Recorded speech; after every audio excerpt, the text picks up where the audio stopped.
I'm in my car again. You people are probably like, do you have a house?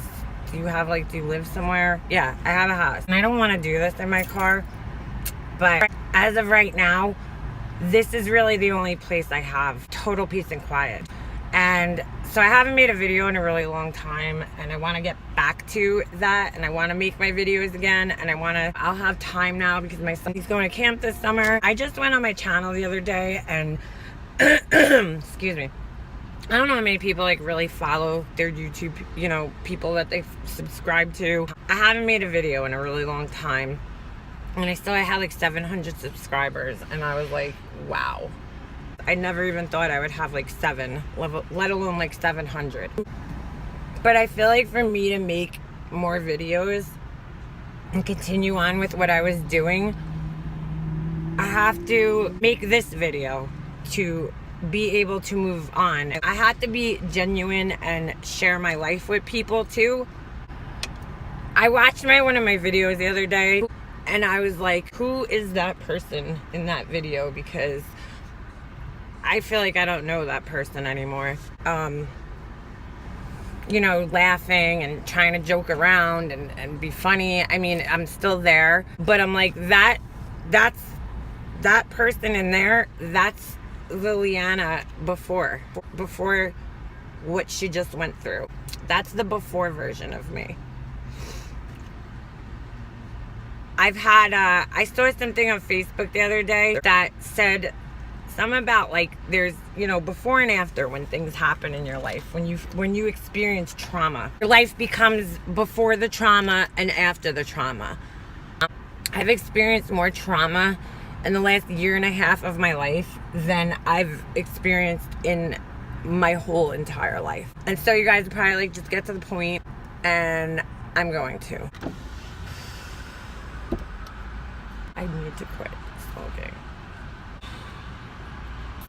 This is the hard part. This is the fucking hard part.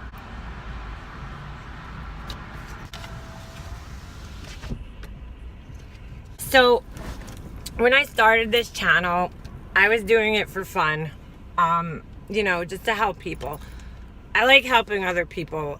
I've always probably put other people before I put myself through my life. I'm kind of learning to not do that as much anymore because I have to put myself first because I'm a mother now, and I have to learn how to take care of me so I could be a better mother. For the last 10 years of my life, I've pretty much devoted myself to helping my mom.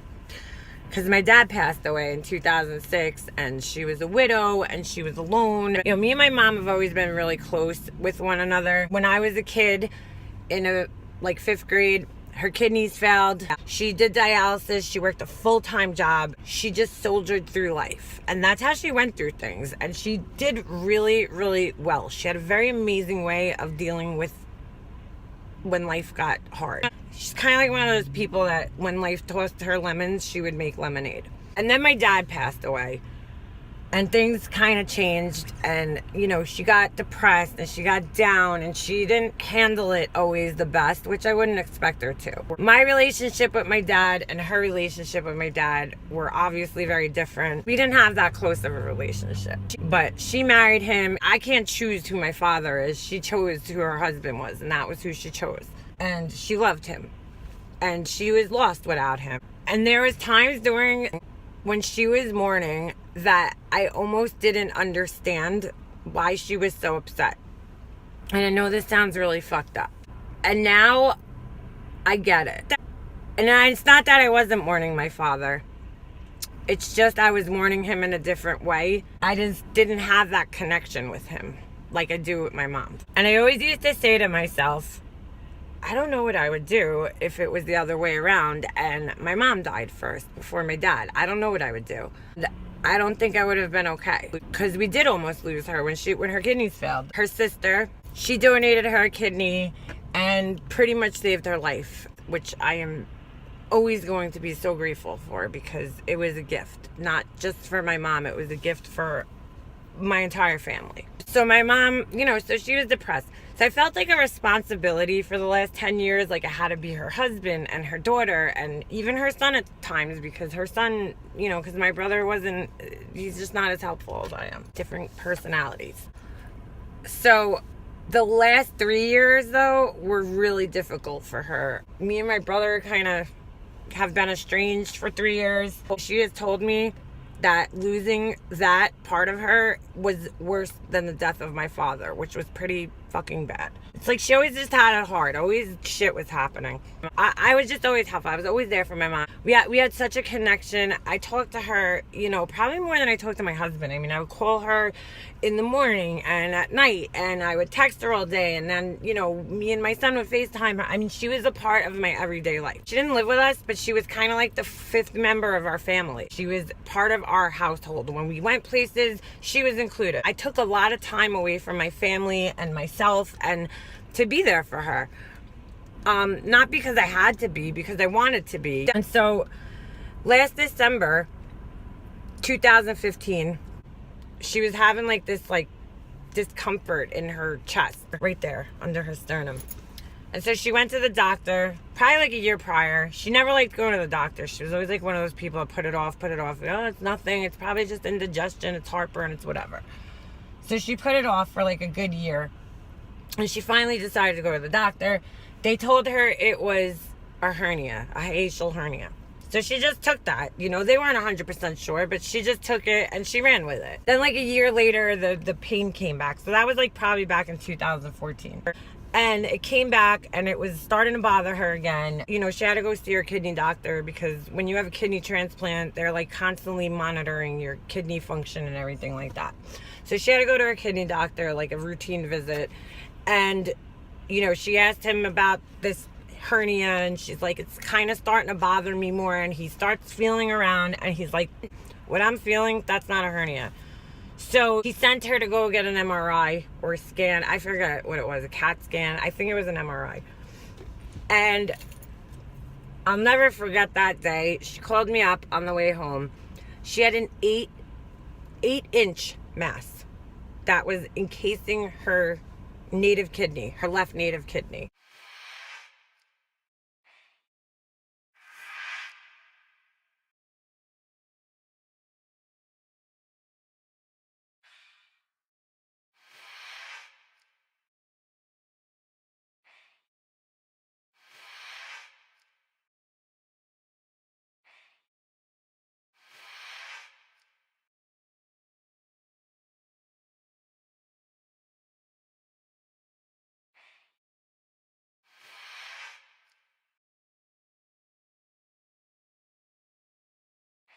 So not the one that was transplanted. They leave your kidneys there. A lot of people don't know this, but when you get a kidney transplant, they leave the kidneys, the old kidneys there, and the new one goes up in the front here, right directly connected to your bladder. I could show you guys a picture.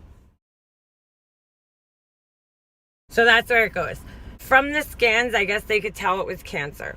We didn't know what kind of cancer it was. You hear the word cancer, you want to hope for the best. And I started, reading online, because anybody would. You would just, you want to know. And in my mom's situation, I was really scared, because when you're a kidney transplant patient, you have to be on immune suppressive drugs. They put you on drugs that suppress your immune system so that your body doesn't attack the kidney. And so she was then on them for 25 years, so her immune system is shot. You need an immune system to fight cancer. And so I knew right away when I heard the word cancer, it wasn't good. Just given that fact, not knowing what kind of cancer it is. The plan from that point out was to remove the kidney and the mass and a couple of lymph nodes that were affected. She was scheduled for surgery in January of 2016. So it's the day after Christmas, and she's at my house and she's not feeling great. I could tell something was wrong. She was really having a lot of trouble breathing, and just getting up and walking from my couch to the bathroom, which was 10 feet away, she couldn't even breathe. So I knew something was wrong. So the next day she went to my brother's house, because we don't spend Christmas together anymore. She went to my brother's house for Christmas, and I was concerned. I talked to one of her sisters, and I was like, listen, she's like breathing, and we were both concerned and whatever. So I said, I'm going to call the doctor's emergency line. Here it is the day after Christmas. Hopefully they call back. So sure enough, the doctor calls back, and I tell her what's going on with my mom, and she's like, I don't want to scare you, but your mom has cancer, and she might have a blood clot. And so I would bring her to the emergency room.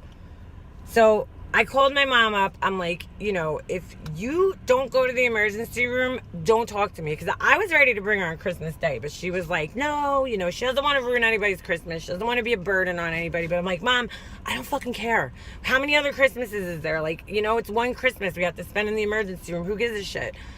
It was more important for me to have her alive than to have Christmas. That's for sure. So I tell her it might be a blood clot, and right away she got scared too, because one of my best friends passed away from a pulmonary embolism. So I bring her to the emergency room. She ends up in the hospital for like a week. It pushed her surgery back to get the mass removed and all this shit. It was like a fucking nightmare. They had to push her surgery all the way back till February. She had to get this IVC filter put in her for the blood clots, because they couldn't do the surgery while you're on blood thinners. It's like a fucking nightmare. It was a nightmare from the get-go. They do her surgery in February. The recovery was a fucking nightmare. They let her out in February, and from February on, my life was a fucking nightmare. And I don't want to make it like I was suffering more than she was. She suffered, not me. But I suffered watching her suffer. And being an empath, you literally feel other people's pain. So they let her out of the hospital. My mother obviously lives alone. She's a widow. And so I had to go over there every day and check up on her. And then she popped her stitches. And it was a fucking nightmare. I had to go shopping for her. And it was just like I was taking care of my family and then taking care of her separately in her house and her, errands. And I would go food shopping with one list in this hand and one list in that hand, And so somewhere around March of last year, we found out what type of cancer she had. And it was called papillary type 2 kidney carcinoma. This is the words that I heard. I didn't go to the oncology visit, which I will always regret for the rest of my life. She was kind of like making like she didn't want me to come. So I stayed back. She wanted her 2 sisters to take her. They went with her. And I hung back. That was the same day her stitches popped. And then I had to go over there and clean her wound out with a little Q-tip and it was horrible. It was hard. Her stitches popped about this far open, like that. And it was about that wide. It was disgusting. She had an 8-inch incision from here all the way down, where they took the kidney and the mass. My mom leaves. She calls me up. And all that I heard that day was rare, aggressive, doesn't respond well to treatment. I factored that in with being on immune suppressive drugs for 25 years, and I knew it wasn't good. I knew it was bad. And so from that point on, I wanted to focus on her having the best quality of life for however long her life is going to be. So she had the surgery, and like I said, it was a really, really hard recovery. I mean, she had complications, and it just took her a really long time, and it's almost like she never recovered from that surgery. Never fully recovered. And when somebody's sick like that and you're caring for them, you just feel like you're never doing the right thing. You're always second-guessing yourself, and is this right? Should I have done more? It's crazy. So from that point on, she was in the hospital like maybe 3 or 4 times between then. And then come the end of July, all these things swelling up and having trouble breathing, and she was feeling these pains, and she was anemic, and it was a nightmare. It was like I was bringing her for blood transfusions and to the doctor's appointments and to get blood tests and this test and that test and this specialist, the blood specialist, that was my life for the last year after her surgery. And just trying to take care of her everyday stuff, like help her with the laundry and cleaning her house, and going food shopping and picking dinner up for her or whatever she needed. It was just crazy. It was fucking crazy after that. For like 3 months straight, I was at her house on a daily basis, and I live a good like 15 minutes away from her, so it was like back and forth to her house constantly, which I didn't mind doing. I wanted to do it, so I did it because I love my mom. That's why I wanted to do it. So the end of July now, she's having a lot of trouble breathing, blah, blah, blah. My brother's having a party at his house. She was a mess this last weekend. I mean, she was telling me she got out of bed, she couldn't breathe, this and that. She's telling me when she bends down to do something, like tie her shoe or feed the dog, you know, she's like, I get really out of breath and I feel like I'm gonna die and I can't breathe. And I'm like, oh my God, I don't think it's panic attacks. I think she really can't breathe because I could hear it. So I look up, I see this thing about congestive heart failure. I had to scare her. My mom was so resistant about going to the hospital because she was so worried about working all the time. She was like a workaholic. So I'm like, Mom, you have to go to the hospital. You have to go. So I sent her this thing on congestive heart failure to kind of like scare her into going to the hospital, because I'm like, you know, maybe if she thinks she's going into heart failure, she'll go to the hospital. This is what I had to do, because she was in like total denial about her illness. She never talked about the cancer. You know, I sent her this thing. She gets out of breath in bed. She gets up. She has a Charlie horse. She falls, calls me up screaming, we gotta get over here. It's like 11:30 at night. I don't even fucking question anything. I jump in my car. I hang up on her. I call 911. The ambulance beats me there. And sure enough, she refuses the ambulance because my brother was having a party at his house the next day and she didn't want to miss the party. It was also her birthday.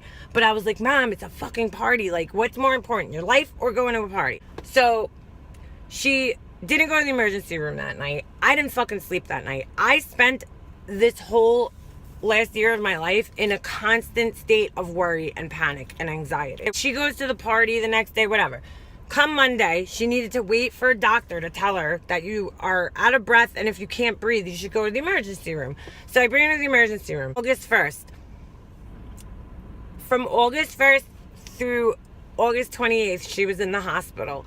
And it's so fucked up now. I don't know if I just blocked it out, but like I almost don't remember why she was in the hospital. Like I know it was the breathing and she was anemic and her kidney was failing. It was just like problem after problem after problem after problem just kept building up. They let her out on August 28th. And I remember that day going to Kmart to go pick up her prescription, and she used to work at the Kmart that we went to, so she wanted to see all of her friends and everybody's asking her what's wrong. She's like the queen of Kmart, you know. And we're walking around the store and she's like all of a sudden in this really bad pain and she has to keep sitting down and she like can't walk. From that day on, the pain just kept getting worse and worse and worse and worse. She diagnosed herself with sciatica, and she's like, it's sciatica. They can't do anything about it. They gave her fentanyl patch. They gave her painkillers. Nothing was helping this pain. It just kept getting worse and worse and worse.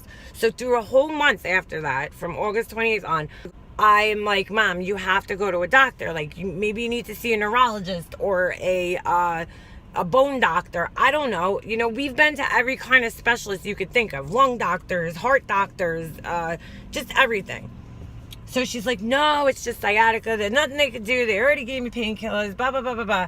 So she just ignored it. Personally, I think because her kidney was failing. When she got out of the hospital in August, they put what's known as a fistula in her arm because they knew that dialysis was inevitable. It was happening. That was her biggest fear. I think she feared the dialysis more than the cancer. She was just in pain. Come October now, we're in like the second week of October. The pain is so bad that she didn't even sleep for like an entire 2 weeks, I think.